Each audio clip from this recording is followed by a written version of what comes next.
Hello વિદ્યાર્થી મિત્રો, કેમ છો? મજામાં? તો આદર્શ ક્લાસીસમાં તમારું સ્વાગત છે.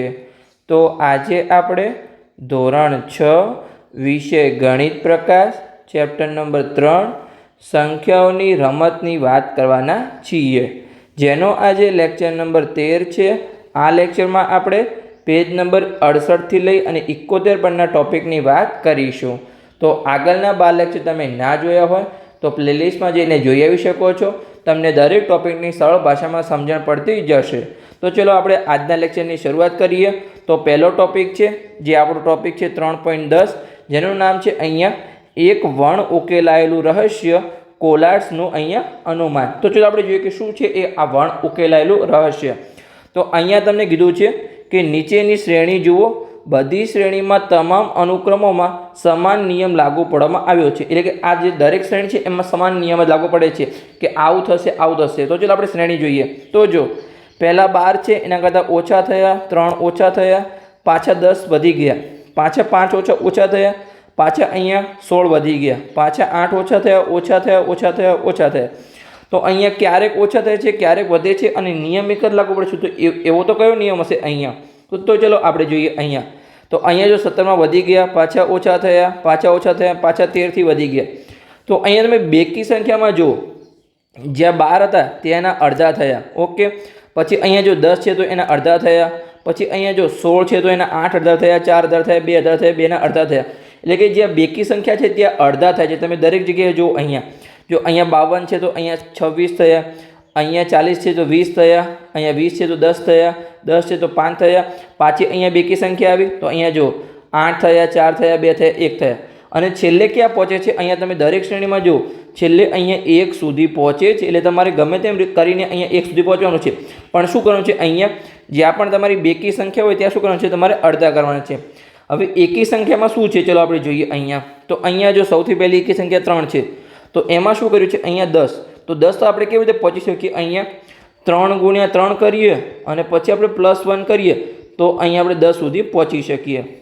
પછી અહીંયા 15થી 16 સુધી પહોંચ્યા તો 5થી 16 સુધી પહોંચ્યા. તો 5ને આપણે કેવી રીતે અહીંયા કરીએ? તો 5ને આપણે 3 વડે ગુણીએ તો 15 થાય, અને એમાં +1 એડ કરીએ તો આપણે 16 થઈ જાય. તો આ પણ ઓકે થઈ ગયું. પછી અહીંયા 17 એકી સંખ્યા છે, ત્યાંથી 52 પહોંચ્યા તો 17 તરી પણ 51 થાય, અને અહીંયા +1 કરીએ તો આપણને અહીંયા 52 મળે. એટલે કે જ્યાં પણ તમારી એકી સંખ્યા છે ત્યાં તમે સંખ્યાને ગુણો 3 વડે અને એમાં શું કરો? 1 એડ કરો, પછી તમે આગળ જાઓ. અને જો તમને બેકી સંખ્યા મળે તો એના અડધા કરતા જાઓ. અહીંયા જો બેકી સંખ્યા મળી એના અડધા, પાછી અહીંયા બેકી સંખ્યા મળી 26 તો એના અડધા 13. પણ જો 13 તમારી એકી સંખ્યા છે તો 3 વડે ગુણો અને એમાં 1 એડ કરો તો 13 તરી 39 અને +1 એટલે કે અહીંયા 40. જો 40 આવી ગયા. બેકી સંખ્યા છે, પાછા અડધા કરો, બેકી સંખ્યા છે, પાછા અડધા કરો, બેકી સંખ્યા છે, પાછા અડધા કરો. પણ અહીંયા 5 એકી સંખ્યા છે તો 5 વડે ગુણો અને +1 એડ કરો તો 16 થઈ ગયા. ઓકે, તો પરફેક્ટ તમને સમજણ પડી ગઈ. પાછી બેકી સંખ્યા આવી ગઈ, અડધા કરો, અડધા કરો, અડધા કરો, અડધા કરો, જ્યાં સુધી અહીંયા તમે 1 સુધી પહોંચો નહીં ત્યાં સુધી. પછી આપણે ત્રીજી શ્રેણીમાં અહીંયા જોઈએ. તો જો તમને 21 શું આપેલું છે? અહીંયા એકી સંખ્યા છે તો 3 વડે ગુણો. અહીંયા 21 ગુણ્યા 3 +1 તો 21 તરી 63 ને 1 64. તો જો 64 આવી ગયા. ઓકે, પછી 64 બેકી સંખ્યા છે તો અડધા કરો, બેકી સંખ્યા છે અડધા કરો, બેકી સંખ્યા છે અડધા કરો, અડધા કરો, અડધા કરો, અડધા કરો, જ્યાં સુધી અહીંયા તમે 1 સુધી પહોંચો નહીં ત્યાં સુધી. પછી આગળની આપણે શ્રેણી જોઈએ અહીંયા. તો એમાં તમે જુઓ અહીંયા 22 બેકી સંખ્યા છે, અડધા કરો તો 11, પછી 11 એકી સંખ્યા છે તો 11 ને અહીંયા 3 વડે ગુણો, 11 તરી 33 +1 તો અહીંયા 34. તો 34 આવી ગયા. જો 11 આગળ 34, પાછા અડધા કરો 17 બેકી સંખ્યા છે તો અહીંયા 3 વડે ગુણો અને +1 કરો તો 52 આવી જશે. 52 આવી ગયા. અડધા 26, પછી અહીંયા 13 આવી ગયા તો 13 તરી 39 ને +1 કરો તો અહીંયા 40 આવી જશે. તો 40 આવી ગયા. પછી અડધા કરો 20, 10, પછી 5ને અહીંયા 3 વડે ગુણો, +1 કરો તો 16 આવશે. 16 આવી ગયા. પાછા અડધા કરો, અડધા કરો, અડધા કરો, જ્યાં સુધી અહીંયા તમે 1 સુધી પહોંચો નહીં ત્યાં સુધી. તો અહીંયા તમને શું કોન્સેપ્ટ શીખવા મળ્યો? અહીંયા કે જ્યાં પણ તમારી બેકી સંખ્યા આવે ત્યાં અહીંયા તમે અડધા કરો, અને જ્યાં પણ તમારી એકી સંખ્યા આવે એને 3 વડે ગુણી અને એમાં તમારે 1 ઉમેરવાનો છે. તો અહીંયા જો તમારો નિયમ લખેલો છે, અહીંયા તમે શાંતિથી વાંચો. અહીંયા કે કોઈ પણ સંખ્યાથી અહીંયા શરૂ કરો. જો સંખ્યા બેકી હોય તો તેની શું કરો? અહીંયા તેને અડધી કરો. ઓકે, સમજ પડી ગઈ. અને જો એકી સંખ્યા હોય અહીંયા તો તેને 3 વડે ગુણી અને તેમાં અહીંયા 1 ઉમેરો, અને આ પ્રક્રિયાનું અહીંયા પુનરાવર્તન કરતા જાઓ જ્યાં સુધી તમે અહીંયા 1 સુધી પહોંચો નહીં ત્યાં સુધી. ઓકે, ધ્યાન આપો કે ઉપરની સંખ્યાઓની ચારે શ્રેણી છેવટે અહીંયા ક્યાં પહોંચી છે? અહીંયા 1 પર. મેં તમને કીધું દરેક ક્યાં પહોંચે. જો અહીંયા પણ છેલ્લે 1 પર પહોંચ્યા, અહીંયા પણ છેલ્લે 1 પર પહોંચ્યા, અહીંયા પણ છેલ્લે 1 પર પહોંચ્યા અને અહીંયા પણ છેલ્લે.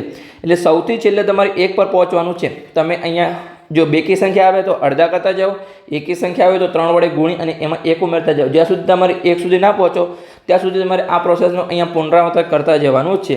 ઓકે, તો અહીંયા લખેલું કે છેલ્લે તમે ક્યાં પહોંચ્યા? 1 પર પહોંચ્યા.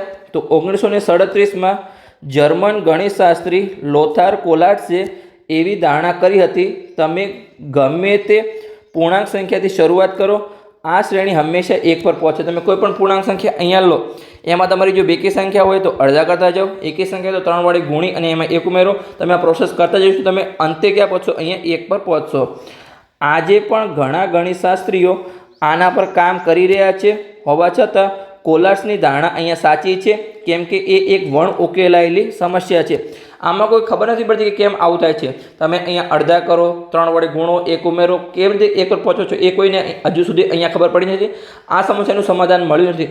ઘણા બધા દાખલા ગણિતશાસ્ત્રી સોલ્વ કર્યા, છતાં પણ જે કોલાટ્સની ધારણા છે એ અહીંયા કેવી છે? અહીંયા સાચી પડે છે અને છેલ્લે અહીંયા 1 પર પહોંચાય છે. કોલાટ્સનું અનુમાન એ છે કે ગણિતશાસ્ત્રીમાં સૌથી પ્રખ્યાત વણ ઉકેલાયેલી સમસ્યાઓમાંની એક છે. એટલે કે આ શું છે? વણ ઉકેલાયેલી સમસ્યા છે. હવે આપણે આગળ અહીંયા પ્રશ્ન આપેલો છે. ચલો આપણે પ્રશ્ન વાંચીએ અને એનું આપણે સિમ્પલી સોલ્યુશન મેળવીએ કે તમારી મનપસંદ પૂર્ણ સંખ્યાથી અહીંયા શરૂ કરીને ઉપર આપી તેવી કેટલીક વધુ કોલાટ્સની શ્રેણી બનાવો. શું તમે હંમેશા 1 પર પહોંચશો? તો ચલો આપણે કોઈ પૂર્ણ સંખ્યા લઈએ. તો અહીંયા આપણે 12 લઈએ. ચલો, તો 12 શું છે? અહીંયા બેકી સંખ્યા છે, તો એના તમારે અડધા કરવાના, તો 6 થશે. ફરીથી 6 પણ બેકી સંખ્યા છે, તો તમારે એના અડધા કરવાના, તો 3 થશે. હવે 3 એકી સંખ્યા છે, તો એને 3 વડે ગુણો, 9 થાય, એમાં 1 ઉમેરો, તો અહીંયા 10 થઈ જશે. 10 તમારી બેકી સંખ્યા છે, તો એના અડધા કરો, તો અહીંયા તમારા 5 થઈ જશે. હવે 5 એકી સંખ્યા છે, તો 5ને 3 વડે ગુણો, 5 તારી 15 ને એમાં પ્લસ 1 ઉમેરો, તો 16 થશે. 16 તમારી બેકી સંખ્યા છે, તો એના અડધા કરો, તો 8 થશે. 8 તમારી બેકી સંખ્યા છે, તો એના અડધા કરો, તો 4 થશે. 4 તમારી બેકી સંખ્યા છે, એના અડધા કરો તો 2 થશે. 2 તમારી બેકી સંખ્યા છે, એના અડધા કરો તો 1 થશે. તો આપણે સિમ્પલી જ્યાં 1 પર પહોંચવાનું ત્યાં પહોંચી ગયા. તમે અહીંયા બીજી સંખ્યા પણ લઈ શકો છો, જેમ કે 20 છે, 25 છે, 17 છે, 18 છે. તમે કોઈ પણ અહીંયા 1 થી લઈ અને આનો સુધીની તમે કોઈ પણ સંખ્યા લેશો, જેમાં તમારે આ પ્રોસેસ કરવાની છે, અંતે તમે 1 પર પહોંચશો. પણ અહીંયા મોટી સંખ્યા લેશો, તમારે આખા ચોપડા ભરી જશે. એના કરતાં તમારે અહીંયા નાની સંખ્યા લેવાની છે, કે 10 હોય, 5 હોય, 7 હોય, તમારે આવી અહીંયા નાની સંખ્યા લેવાની છે. એટલે તમારે જલ્દી જવાબ આવી જશે અને તમારી અહીંયા ગણતરી થઈ જશે. શું તમે કોલાટ્સના અનુમાન પર વિશ્વાસ કરો છો કે આવી બધી શ્રેણી આખરે 1 સુધી પહોંચશે અને શા માટે અથવા શા માટે નહીં? તો કે હા, આપણે એનો જે વિશ્વાસ કરવો જ પડે, કેમ કે આપણે અહીંયા ચેક કરી લીધું કે આપણે 12 સંખ્યા લીધી, તો પણ અહીંયા આપણે ક્યાં પહોંચે? 1 પર પહોંચી ગયા. ઓકે, સમજ્યા પડી ગઈ? તો આપણો અહીંયા કોલાટ્સવાળો અહીંયા ટોપિક પૂર્ણ થઈ ગયો. હવે આપણો બીજો ટોપિક છે અહીંયા ટોપિક 3.11, જેનું નામ છે અહીંયા સરળ અંદાજ. હવે અંદાજ શું છે? જેમ કે તમને કોઈ પૂછે કે આજે આપણે લગ્નમાં ગયા હતા, ત્યાં કેટલા માણસો આવ્યા હતા, તો તમે અંદાજ લગાવજો કે અહીંયા 2000 માણસો આવ્યા હતા. હવે ત્યાં તમે કંઈ ગણવા બેસવાના નથી કે પરફેક્ટ અહીંયા 2000 માણસો આવ્યા હતા કે 1500 આવે છે, પણ એ શું છે? એક અંદાજો છે. તો આજે આપણો ટોપિક છે 3.11. એમાં પણ આપણે ઘણા બધા અંદાજા લગાવવાના છે. જો અહીંયા લખેલું છે કે કેટલીક વાર આપણને વસ્તુની ચોક્કસ ગણતરીની ખબર ન હોય અથવા તેની જરૂર ન હોય, તે હેતુ માટે અંદાજ પૂરતો હોય છે. જેમ કે આપણે પરફેક્ટ ગણતરી નથી કરવાની કે અહીંયા 2017 લોકો આવ્યા હતા અથવા 1957 લોકો આવ્યા હતા. આપણે અંદાજ લગાવવાનો છે કે 1500 લોકો હતા કે 2000 લોકો હતા. ખાલી આપણે એક અંદાજની જરૂર હતી. તો અહીંયા ઉદાહરણ તરીકે તમારા શાળાના આચાર્યને તમારી શાળામાં નોંધાયેલા વિદ્યાર્થીઓની ચોક્કસ સંખ્યા ખબર હશે, પરંતુ તમને ફક્ત અહીંયા અંદાજિત સંખ્યા જ ખબર હોય છે કે તમારી શાળામાં કેટલા વિદ્યાર્થીઓ છે. તો તમે અંદાજ લગાવશો કે અમારી શાળામાં અહીંયા 500 વિદ્યાર્થી છે, અમારી શાળામાં અહીંયા 200 વિદ્યાર્થી છે, અથવા અમારી શાળામાં અહીંયા 700 વિદ્યાર્થી છે. તો તમે શું કહેશો અહીંયા કે લગભગ કાં તો 150 છે, કાં તો લગભગ 400 છે, અથવા 1000 છે. તમે જેટલો પણ તમારો અંદાજો હોય એ તમે લગાવી શકો છો, પણ તમારા આચાર્યને ચોક્કસ આંકડો ખબર હશે કે અહીંયા 657 વિદ્યાર્થી છે અથવા 235 વિદ્યાર્થી છે, જે પણ અહીંયા આંકડો હશે એ. પણ તમે શું કરશો? અહીંયા સિમ્પલી અંદાજ લગાવશો. જેમ કે અહીંયા પરોમિતા છે, એ અહીંયા પરોમિતાના વર્ગમાં કેટલા બાળકો છે? અહીંયા 32 બાળકો છે. તે જ ધોરણના અન્ય 2 વર્ગોમાં અનુક્રમે 29 અને અહીંયા 35 બાળકો છે. તેથી તેણે તેના ધોરણના બાળકોની સંખ્યાનો અંદાજ અહીંયા 100 લગાવ્યો છે. ઓકે, પછી અહીંયા તે કયા ધોરણમાં ભણે છે. જેમ કે તમે 6માં ભણો છો તો એ પણ અહીંયા ધોરણ 6માં ભણે છે. હવે ધોરણ 6ની સાથે શાળામાં કયા કયા બીજા ધોરણ છે, અહીંયા 7થી લઈ અને 10 બીજા ધોરણ છે. તો અહીંયા દરેક ધોરણમાં અહીંયા 3 વર્ગો છે. તો તેણે અહીંયા દરેક ધોરણમાં સમાન સંખ્યા ધારી અને તેની શાળામાં વિદ્યાર્થીઓની સંખ્યા લગભગ અહીંયા 500 છે એવું તેને અહીંયા અનુમાન લગાવ્યું. જેમ કે 6માં 100, 7માં 100, 8માં 100, 9માં 100 અને અહીંયા 10માં 100. તો એને અહીંયા અંદાજ લગાવ્યો કે દરેક ધોરણમાં અહીંયા 100 વિદ્યાર્થીઓ હશે. એવું નથી પરફેક્ટ 100 ના હોય, 102 પણ હોય, 105 પણ હોય, 99 પણ હોય, 95 પણ હોય, કોઈ પણ સંખ્યા હોઈ શકે છે. પણ એને એવું વિચાર્યું કે જો અમારા ધોરણમાં અહીંયા 100 વિદ્યાર્થી છે તો દરેક ધોરણમાં અહીંયા 100 વિદ્યાર્થીઓનો અંદાજ લગાવ્યો. અને 5 ધોરણ છે, 6થી લઈ અને 10. તો એને અહીંયા કેટલો અંદાજ લગાવ્યો કે અમારી શાળામાં અહીંયા 500 જેવા વિદ્યાર્થી હશે. આ કોઈ પરફેક્ટ આંકડો નથી, પણ આ શું છે, અહીંયા અંદાજ છે. તો આના આધારે અહીંયા આપણે ઘણા બધા પ્રશ્નો સોલ્વ કરવાના છે. એમાં તમારો પરફેક્ટ જવાબ આવે એવું જરૂર નથી. તમારે કોઈ પણ ગપ્પા મારવાના છે, પણ ગપ્પા કેવા હોવા જોઈએ, અહીંયા તમારા એસ્ટિમેટ ગપ્પા હોવા જોઈએ, એટલે કે ગપ્પા સાચા હોવા જોઈએ. જેમ કે હું તમને પ્રશ્ન પૂછું, તમે કેટલા કલાક વાંચ્યું? 2 વિદ્યાર્થી છે, તમે છો અને તમારો કોઈ મિત્ર છે. ગણો તમે 4 કલાક વાંચ્યું છે અને તમારા મિત્રએ 1 પણ મિનિટ વાંચ્યું નથી. પણ તમારા મિત્રએ ગપ્પું માર્યું કે મેં 4 કલાક વાંચ્યું છે અને તમે ગપ્પું માર્યું કે મેં દિવસમાં અહીંયા 25 કલાક વાંચ્યું છે. તો દિવસમાં કલાક જ 24 છે. પછી ગપ્પું પણ તમારે કેવું મારવાનું છે, અહીંયા સાચું મારવાનું છે કે જે તમારે દેખાય ગયું કે આ ગપ્પું સાચું છે. તો ઓકે, સમજ પડી ગઈ. પછી તમારે એમ નથી કહેવાનું કે આજના દિવસમાં મેં 25 કલાક વાંચ્યું. તમારે 24 કલાકની અંદર જ આંકડો આવે અને એ પણ તમારું 12ની નીચે જ આવશે કે મેં આ 2-3 કલાક વાંચ્યું, 7 કલાક વાંચ્યું, 8 કલાક વાંચ્યું, 10 કલાક, 12, મેક્સિમમ તમે 14 કલાક વાંચી શકો છો. એના કરતાં તમારે સૂવું જોઈએ, તમારે વાંચવું જોઈએ, બીજા કામ પણ તમારે કરવા જોઈએ. ઓકે, તો સમજ પડી કે તમારે ગપ્પું પણ અહીંયા સારી રીતે સાચું હોય એવું, સાચું લાગવું જોઈએ એવું અહીંયા મારવાનું છે. તો ચલો હવે આપણે પ્રશ્નના આધારે આપણે અંદાજ લગાવીએ. તો અહીંયા આપણું છે વિચારો અને શોધો. તો ચાલો આપણે વિચારીએ અને શોધીએ. આપણે કેટલાક સરળ અંદાજ લગાવીશું. આ એક મનોરંજક પ્રવૃત્તિ છે અને તેમને આપણી આસપાસની વિવિધ સંખ્યાઓ જાણવામાં મજા પડી શકે છે. તમને આમ મજા આવશે, મનોરંજન લાગશે કે શું આ બધું થઈ રહ્યું છે. તો ચાલો આપણે જોઈએ. યાદ રાખો કે નીચેના પ્રશ્નો માટે આપણે કોઈ ચોક્કસ સંખ્યામાં અહીંયા રસ નથી. તમારે ચોક્કસ સંખ્યા નથી લખવાની, તમારે ગપ્પા લગાવવાના છે, અંદાજ લગાવવાના છે. વર્ગમાં તમારી અંદાજ પદ્ધતિઓની આપલે કરો. જેમ કે અહીંયા પહેલો પ્રશ્ન તમને પૂછ્યો છે કે ચાલવા માટે અહીંયા ભરેલા ડગલા. જેમ કે હાલ તમે જ્યાં બેઠા છો ત્યાંથી વર્ગખંડના દરવાજા સુધી કેટલા ડગલા થશે. જેમ કે તમે હાલ વિચારી લો કે તમે સ્કૂલમાં બેઠા છો અને તમારા ટીચર અહીંયા હાલ તમને ભણાવી રહ્યા છે. જો તમે અહીંયા દરવાજાથી નજીક બેસતા હોય તો તમને અહીંયા કેટલા ડગલા લાગશે? 10 ડગલા લાગે. જો તમે દરવાજાથી બહુ દૂર બેઠા હો તો અહીંયા તમને 50 ડગલા પણ લાગી શકે છે. તો તમે જ્યાં બેઠા હોય એટલા અહીંયા તમને ડગલા લાગી શકે છે. એવું નથી પરફેક્ટ, કોઈને 5 લાગે, કોઈને 7 લાગે, કોઈને 50 ડગલા પણ લાગી શકે છે. પછી અહીંયા કીધું કે શાળાના મેદાનમાં શરૂઆતથી અંત સુધી કેટલા ડગલા લાગશે. જો શાળાનું મેદાન નાનું હોય અહીંયા તો 200 ડગલામાં પણ પૂરું થઈ જાય, પણ જો મોટું હોય અહીંયા તો 500 ડગલા પણ અહીંયા લાગી શકે છે. તો આપણે શું કરવાનું છે, અહીંયા અંદાજ એટલે કે ગપ્પા મારવાના છે, પણ ગપ્પા પણ તમારા અંદાજ એટલે કે સાચા હોવા જોઈએ. પછી અહીંયા કીધું છે કે તમારા વર્ગખંડના દરવાજાથી શાળાના મુખ્ય દરવાજા સુધીનું અંતર તો કેટલા ડગલા થશે. જો તમારું વર્ગખંડ અહીંયા શાળાના દરવાજાથી નજીક હોય અહીંયા તો એમાં તમને અહીંયા શું કેવું 100 ડગલા પણ લાગી શકે છે. પણ જો કેટલીક શાળામાં કેવું હોય, તમારો વર્ગખંડ પહેલા માળે હોય, બીજા માળે તો ત્રીજા માળે, બહુ દૂર હોય તો તમારે સીડીઓ પણ ચડવી પડે અહીંયા, તો તમારે એમાં 500 ડગલા પણ લાગી શકે છે. આ હવે તમારે જાતે વિચારી અને આનો જવાબ લખવાનો છે કે અંદાજિત મારો ક્લાસ સૌથી પહેલો છે તો ચલો આમાં કેટલા ડગલા લાગશે. મારો ક્લાસ સૌથી વચ્ચે છે તો આટલા ડગલા લાગી શકે છે અહીંયા મુખ્ય ગેટ સુધી પહોંચવા માટે. પછી અહીંયા જોઈએ તો કે તમારી શાળાથી તમારા ઘર સુધી કેટલા ડગલા લાગશે. જો શાળાથી ઘર અહીંયા નજીક હોય તો 2000 ડગલામાં પણ તમે પહોંચી જાઓ, અને જો વધારે દૂર હોય તો તમારે અહીંયા 5000 ડગલા પણ અહીંયા ચાલવા પડે તમારે શાળાએથી ઘરે પહોંચવા માટે. તો આ શું હતો, તમારો એક અંદાજ હતો.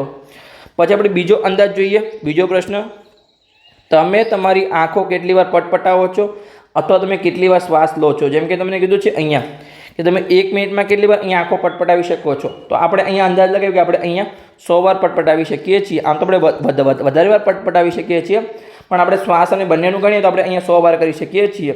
તો જો હવે 100 વાર કરી શકીએ છીએ તો તમારે અહીંયા કલાકમાં એમ ના લખી શકે કલાકમાં હું 50 વાર અહીંયા આંખ પટપટાવું છું.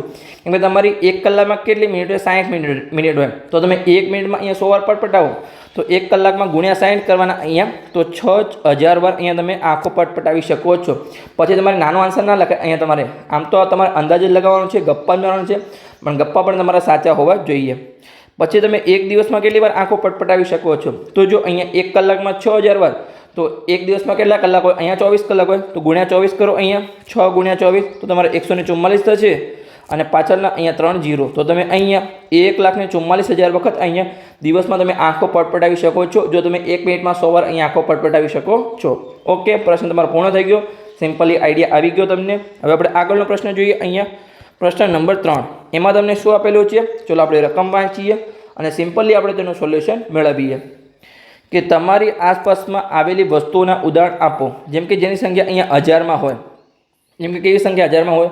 જો તમારી સ્કૂલ અહીંયા બહુ મોટી હોય તો વિદ્યાર્થીઓની સંખ્યા પણ અહીંયા કેટલી હોય? અહીંયા 1000માં હોઈ શકે છે. પછી જો અહીંયા તમારી જોડે ધારો કે તમારા ક્લાસ ગણો કે સ્કૂલમાં અહીંયા 400 વિદ્યાર્થી છે, દરેક જોડે અહીંયા 3 પેન હોય તો પણ કેટલી પેનો થાય? અહીંયા 1200 પેન થાય. એટલે કે એ સંખ્યા કેમ આવી ગઈ? અહીંયા 1000માં આવી ગઈ. એટલે કે પેનની સંખ્યા હોય. તમારી જોડે અહીંયા ધારો કે 4 બુક છે, તો ગણો કે તમારા સ્કૂલમાં ભલે 300 જ વિદ્યાર્થી રહ્યા, 300 ગુણ્યા 4, તો પણ તમારી કેટલી? અહીંયા 1000 પ્લસ થઈ જશે બુકની સંખ્યા પણ. આવી રીતે તમે ઘણી બધી ઘરની સંખ્યા પણ ગણી શકો છો. જેમ કે અહીંયા તમારા ઘરમાં શું હોય કે ગણો કે કોઈ તમે મોટી વસ્તુ લાવે જે 1000માં હોય, કોઈ બીજી વસ્તુ તમારે જાતે અહીંયા ગણી લેવાની છે વિચારીને. પછી અહીંયા જોઈએ કે જેની સંખ્યા 10,000માં હોય એવી સંખ્યા શું છે? જેમ કે તમારા ઘરે જે ચોખા લાવ્યા હોય એની સંખ્યા શું? અહીંયા 10,000 કરતાં મોટી હોય. જેમ કે નાના દાણા હોય અહીંયા ચોખાના, તો એ શું છે? અહીંયા 10,000 કરતાં મોટી હોવાની. પછી તમે જે ચા લાવીએ છીએ આપણે, ચા પણ મોટી હોય. પછી તમે શું લાવ્યો? નાની દાણા વડે તમે કોઈ દાળ લાવ્યા, તમે કોઈ પણ વસ્તુ લાવ્યા હોય એમાં, તો શું એની સંખ્યા અહીંયા 10,000 કરતાં વધુ હોય છે. તો તમારે અહીંયા એવી સંખ્યા લખવાની છે કે જેની સંખ્યા 1000માં હોય અને જેની સંખ્યા 10,000માં હોય, એ તમારે વિચારીને અહીંયા જવાબ લખવાનો છે. તો હવે આપણે અંદાજિત જવાબ આપણે પાર્ટ 2માં જઈએ, આપણે એના પ્રશ્નો સોલ્વ કરીએ. તો અહીંયા 30 સેકન્ડની અંદર અનુમાન લગાવવાનો પ્રયત્ન કરો અને તમારા મિત્ર સાથે તમારું અનુમાન અહીંયા ચકાસો. તો પહેલો પ્રશ્ન છે અહીંયા, તમારા ગણિતના પાઠ્યપુસ્તકમાં શબ્દોની સંખ્યા કેટલી હશે? તો એક જ અહીંયા પેજ છે, એમાં તમારા જે શબ્દોની સંખ્યા છે એ 300 થી 400 હોય છે. તો તમારું પાઠ્યપુસ્તક તો 200 પેજ કરતાં મોટું છે, વધારે છે. તો અહીંયા તમારે કેટલી થઈ જશે? 5000 કરતાં વધારે અહીંયા હશે. તો આ તમારી જે એ ઓપ્શન છે એ કેવો છે? અહીંયા સાચો છે. પછી અહીંયા જુઓ બીજો પ્રશ્ન કે બસ દ્વારા તમારી શાળાએ આવતા વિદ્યાર્થીઓની સંખ્યા. તો અહીંયા 200 કરતાં વધારે અથવા 200 કરતાં ઓછી. જો તમારી શાળામાં 400 વિદ્યાર્થી હોય અને દરેક અહીંયા બસ દ્વારા આવતા હોય તો 200 કરતાં વધારે હોય. પણ અહીંયા જો તમારી શાળા કોઈ સરકારી સ્કૂલ હોય અને એમાં જો બસથી કોઈ ના આવતું, બધા ચાલતા આવતા અથવા વ્હીકલ દ્વારા આવતા હોય, તો અહીંયા તમારે 200 કરતાં ઓછા ટીક કરવાનું છે. તમારે હવે આ પ્રશ્ન તમારે જાતે ટીક કરવાનો છે. જે પણ તમને યોગ્ય લાગે એ તમે અહીંયા ટીક કરી શકો છો. પછી આપણે આગળ જઈએ. પ્રશ્ન નંબર 3, એમાં આપણને શું આપેલું છે કે રોશન અહીંયા 5 વ્યક્તિઓ માટે ફ્રૂટ સલાડ બનાવવા માટે દૂધ અને 3 પ્રકારના ફળ ખરીદવા માંગે છે. તેને અંદાજ છે કે તેની કિંમત અહીંયા 100 રૂપિયા હશે. શું તમે તેની સાથે સહમત છો? શા માટે અથવા શા માટે નહીં? જો અહીંયા એને 5 લોકો માટે અહીંયા ફ્રૂટ સલાડ બનાવો છે તો માત્ર એ દૂધ લેવા જશે તો પણ અહીંયા એને કેટલા રૂપિયાનું દૂધ પડશે? અહીંયા 50 રૂપિયાનું અહીંયા દૂધ પડી શકે છે. હવે જો એ 3 પ્રકારના ફળ ખરીદવા માંગે છે, પણ જો હવે આપણે કોઈ પણ દુકાને લેવા જઈએ, આપણને કોઈ 3 અલગ અલગ ફળ આપે તો કે ના આપે? આમ તો કોઈ ના આપે, પણ આપણે જો કોઈ સંબંધી હોય તો 3 અલગ અલગ ફળ આપી શકે છે. જેમ કે આપણે માગીએ કે એક કેળું આપો, એક કેરી આપો અથવા એક નારંગી આપો, તમે કંઈ પણ ફળ માગી શકો છો. જો તમે 3 અલગ અલગ ફળ લાવો તો એ તમને અહીંયા 100 રૂપિયામાં પડી શકે છે, પણ તમને કોઈ એક ફળ આપશે નહીં. જેમ કે તમે મોટા મોલમાં જાઓ તો તમને શું 100 રૂપિયામાં તમારું અહીંયા દૂધ અને 3 ફળ આવી જશે? તો ક્યારે પણ આવશે નહીં. તો અહીંયા આપણે શું છીએ? અહીંયા સહમત છીએ નહીં કે આપણું અહીંયા 100 રૂપિયામાં 5 લોકો માટે અહીંયા ફ્રૂટ સલાડ બને નહીં. દૂધ અને 3 ફળો તમે ખરીદવા માગો છો તો પણ તમારું ક્યારે પણ બનશે નહીં. તો આના સાથે આપણે સહમત નથી, કેમ કે આ બહુ નાની કિંમત છે. તમે અહીંયા જો અલગ અલગ ફળ લાવી શકો, તમે અહીંયા લખી શકો છો કે હા અહીંયા સહમત છીએ કે 50 રૂપિયામાં દૂધ આવી જાય અને 50 રૂપિયામાં અહીંયા એક ફળ આવી જાય. પણ તમને કોઈ કેળા તમે કોઈ 6 આપે અથવા 12 આપે, પણ તમને કોઈ એક કેળું આપે બજારમાં, તો એ તમારે હવે જાતે જવાબ લખવાનો છે કે તમે કેવી રીતે અહીંયા સમજવા માગો છો. ઓકે, પછી આપણે આગળ જોઈએ. પ્રશ્ન નંબર 4, ગાંધીનગર ગુજરાતથી અહીંયા કોહિમા નાગાલેન્ડ સુધીનું અંતર અંદાજો, એનો આપણે અંદાજો લગાવવાનો છે. અહીંયા આ શહેરો શોધવા માટે ભારતના નકશા પર નજર નાખો. જેમ કે મને તો આઈડિયા નથી, તમે અહીંયા આ જે પ્રશ્ન છે એ તમારા સામાજિક વિજ્ઞાનમાં તમે અહીંયા સોલ્વ કરશો, છતાં પણ અહીંયા હું તમને થોડું અંદાજ આપું છું. આ પ્રશ્ન તમારે સામાજિક વિજ્ઞાનમાં સોલ્વ કરવાનો છે. જેમ કે આપણો ભારતનો નકશો આવો છે, મને પરફેક્ટ તો નહીં આવે અહીંયા, પણ તમારે અહીંયા જોઈ લેવાનું છે. આપણે પરફેક્ટ દોરવાનો અહીંયા પ્રયત્ન કરતા પણ નથી. કેમ કે અહીંયા જો આ શું છે? અહીંયા તમારું ગુજરાત, આપણું ગુજરાત છે. ઓકે, અહીંયા ધારો કે ગાંધીનગર છે અને આ સાઈડ અહીંયા નાગાલેન્ડ છે. તો આના વચ્ચેનો અહીંયા તમારે અંતર જણાવવાનું છે. તમે અંદાજો લગાવી શકો છો અહીંયા કે 3000 કિલોમીટર, 2000 કિલોમીટર, અને તમને પરફેક્ટ આન્સર ક્યાંથી મળશે? અહીંયા તમારી સામાજિક વિજ્ઞાનની ચોપડીમાંથી મળશે. એટલે તમારા સામાજિક વિજ્ઞાનના સરને તમારે પ્રશ્ન પૂછી લેવાનો છે કે અહીંયા ગાંધીનગર ગુજરાતથી કોહિમા લાગણનું અંતર કેટલું હોઈ શકે છે અંદાજિત, તો એ તમને પરફેક્ટ આન્સર આપવાનો પ્રયત્ન કરશે. પણ આપણે અહીંયા અંદાજો જ લગાવવાનો છે, તો 3000 લખો, 4000 લખો, 2000 લખો, તમારું સાચું જ છે, કેમ કે શું છે, આપણો એક અંદાજો છે. ચલો આપણે આગળ વધીએ. હવે પ્રશ્ન નંબર 5. શીતલ અહીંયા 6ઠ્ઠા ધોરણમાં છે અને કહે છે કે તેણે આજ સુધી અહીંયા લગભગ 13,000 કલાક શાળામાં વિતાવ્યા છે. શું તમે તેની સાથે સહમત છો? શા માટે અથવા શા માટે નહીં? તો અહીંયા જો, ધારો કે અહીંયા એ એક દિવસમાં કેટલા કલાક વિતાવે? જો આપણે ગણો કે 12 થી 6ની સ્કૂલ છે, તો અહીંયા એ એક દિવસમાં 6 કલાક વિતાવે છે. તો જે આપણા વર્ષના 365 દિવસ હોય છે એમાં આપણે દરેક રજાઓ નીકાળી દઈએ તો પણ 200 જેવા દિવસ આપણા ક્યાં હોય છે? સ્કૂલમાં હાજર રહેવાનું હોય છે. ગણો કે વર્ષમાં એ 200 દિવસ હાજર રહે છે અહીંયા, તો 200 દિવસ ગુણ્યા દરેક દિવસના અહીંયા 6 કલાક, એટલે કે અહીંયા એક વર્ષમાં એ 1200 કલાક અહીંયા સ્કૂલમાં હાજર રહે છે. તો અત્યારે એ કયા ધોરણમાં અભ્યાસ કરે છે? 6ઠ્ઠા ધોરણમાં. ધારો કે આપણે ગણીએ કે એને 1, 2, 3, 4, 5 અને 6 આવી રીતે અહીંયા અભ્યાસ કર્યો છે. તો 12 × 72 થશે. તો અહીંયા એ કેટલા કલાક સ્કૂલમાં અભ્યાસ કર્યો હશે? એને અહીંયા 7200 કલાક અભ્યાસ કર્યો હશે. પણ અહીંયા જો કેટલાક વિદ્યાર્થીઓ, જેમ કે અત્યારે તો પેલો નવો ટ્રેન્ડ આવ્યો છે, LKG હોય અહીંયા અથવા UKG હોય, આવા અલગ અલગ ક્લાસીસ આવ્યા છે. એનો કે એને ધોરણ 1 પહેલાં પણ અહીંયા 2 ક્લાસ કર્યા છે, તો બીજા અહીંયા 24 કલાક એડ થશે. તો 72 + 24 કલાક અહીંયા, તો પણ અહીંયા કેટલા કલાક થશે? અહીંયા 9600 કલાક થશે. એને ઘણો કે અહીંયા LKG કર્યું છે, UKG કર્યું છે, પછી ધોરણ 1, 2, 3, 4, અને દરેક વર્ષમાં એને એક દિવસમાં અહીંયા 6 કલાક વિતાવ્યા છે, તો પણ અહીંયા 9600 કલાક થાય છે, 13,000 કલાક થતા નથી. પણ અહીંયા જો કોઈ પણ એવો વિદ્યાર્થી છે કે જે અહીંયા હોસ્ટેલમાં રહે છે, તો હોસ્ટેલનો વિદ્યાર્થી અને જો એનો જે હોસ્ટેલ છે અહીંયા સ્કૂલમાં જ આવેલી છે, સ્કૂલના કેમ્પસમાં જ આવેલી છે, તો એ 24 કલાક અહીંયા સ્કૂલમાં રહેશે. તો તમારે અંદાજો આમ જો જે વિદ્યાર્થી ઘરે રહેતો એના માટે અહીંયા 13,000 કલાક ધોરણ 6 સુધી ભણવા શક્ય નથી, કેમ કે અહીંયા તમે LKG UKG ગણો છો તો પણ અહીંયા તમારા 9600 કલાક થાય છે. પણ જો કોઈ વિદ્યાર્થી હોસ્ટેલમાં રહેતો હોય તો એને અહીંયા 13,000 કલાક પૂરા કર્યા છે ધોરણ 6 સુધીમાં. સમજ પડી કે તમને કોન્સેપ્ટ ક્લિયર થઈ ગયો? તો ચલો આપણે આગળ વધીએ અને આગળનો પ્રશ્ન અહીંયા આપણે સોલ્વ કરીએ. પ્રશ્ન નંબર 6, એમાં આપણને શું આપેલું છે કે પહેલાં અહીંયા લોકો લાંબા અંતર સુધી અહીંયા ચાલતા હતા, કારણ કે તેમની પાસે પરિવહનનું બીજું કોઈ સાધન નહોતું. પહેલાં આપણે જેમ કે દાદા હોય, આપણા પપ્પાઓ, જેમ કે તમે સાંભળ્યું છે અહીંયા કે એક ગામથી બીજા ગામ કેવી રીતે જતા? અહીંયા ચાલતા જતા, કેમ કે એમની પાસે કોઈ સાધન હતું નહીં. આવી રીતે સ્કૂટી કે બાઇક હોતા નહોતા. ધારો કે તમે તમારી સામાન્ય ગતિએ અહીંયા ચાલો છો, તો તમને નીચેના સ્થળોએ જવા માટે આશરે કેટલો સમય લાગશે? જેમ કે પહેલો પ્રશ્ન પૂછ્યો છે અહીંયા, તમારા વર્તમાન સ્થાનથી નજીકના તમારા મનપસંદ સ્થળોમાંનું એક. તો જેમ કે તમારું સ્કૂલ નજીક મનપસંદ કયું હોય? જેમ કે તમે ગામડામાં રહેતા હોય, તમારું અહીંયા ખેતર હોય, તમારું અહીંયા જેમ કે તમારું કોઈ ગાર્ડન હોય, સિટીમાં રહેતા હોય તો હવે તમારું અલગ અલગ હોઈ શકે છે. જેમ કે તમારું ગાર્ડન નજીક પણ હોય, તમારા ઘરથી ગાર્ડન થોડું દૂર પણ હોય, તો અહીંયા તમે કેટલું લઈ શકો? જેમ કે અહીંયા તમને જાતા 10 મિનિટ પણ લાગે અને કેટલીક વાર અહીંયા તમને કલાક પણ લાગે. જો વધારે દૂર હોય તો અહીંયા જેમ કે ગામડામાં કોઈ ખેતર હોય તો એને અહીંયા 1 કલાક પણ લાગે. તો તમારા અંદાજે દરેકના જવાબ અહીંયા અલગ અલગ હોઈ શકે છે. પછી અહીંયા આપણે જોઈએ કે તમારા વર્તમાન સ્થાનથી કોઈપણ પડોશી રાજ્યની રાજધાની. તો અહીંયા આપણા પડોશી રાજ્ય કયા છે?